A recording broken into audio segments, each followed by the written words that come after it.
Good morning on this Friday, March 27th, 2020. As you can tell, I'm not dressed up for Mass this morning. Due to circumstances beyond my control, I'm not going to be able to live stream the Mass. But if you're watching this live, please be assured that I'll be offering the Mass right after this is over. Still, I want to share a little bit of God's Word, of a little reflection for our good. And remember, the gospel is always good news. And I'd actually like just to do a quick reflection off today's psalm, Psalm 34, the responsorial psalm. The Lord is indeed close to the brokenhearted is the refrain. But there's a piece in here where the psalmist says, "Many are the troubles of the just man, but out of them all the Lord delivers them." Out of them all the Lord delivers them. You know, there's a lot of times that in these times there's just multiple things going on, and certainly all kinds of things people can feel under attack or anxious about or worried about, or certainly what we would call troubles. I think first, when we hear about the just man, we know that it's easy to lay blame on a lot of people of what's going on.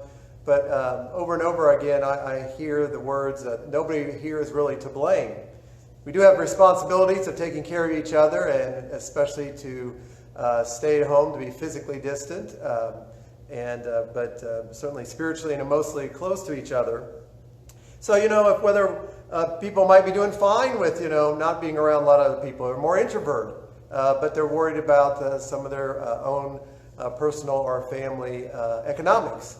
Other people have almost like anxiety disorders, and they're getting more anxious about being anxious.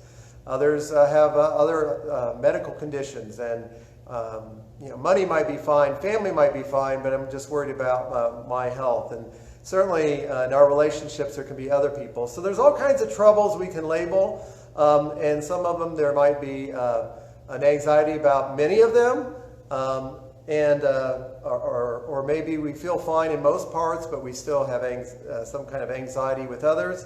And so I think it's really helpful when we say many are the troubles of the just man. Many are the troubles of all of us who are not to blame for what we are suffering. But out of them all, the Lord delivers them. And I think it's important that we continue to lift up all those things that are worrying us, and even if they're not for us, it certainly is a trouble for somebody else. If this sounds familiar, this is petitionary prayer. This is actually the prayer of the church during the intercessions. So it's always a part of our Mass as well. So as we offer up all of our troubles to the Lord, and know it's really only the Lord that delivers all of them for us through His power and might. And especially in this Lenten season, as we are continually dying and rising, continuing to submit our lives to Jesus and through the power of His resurrection, let us remember that the Lord is close to the brokenhearted.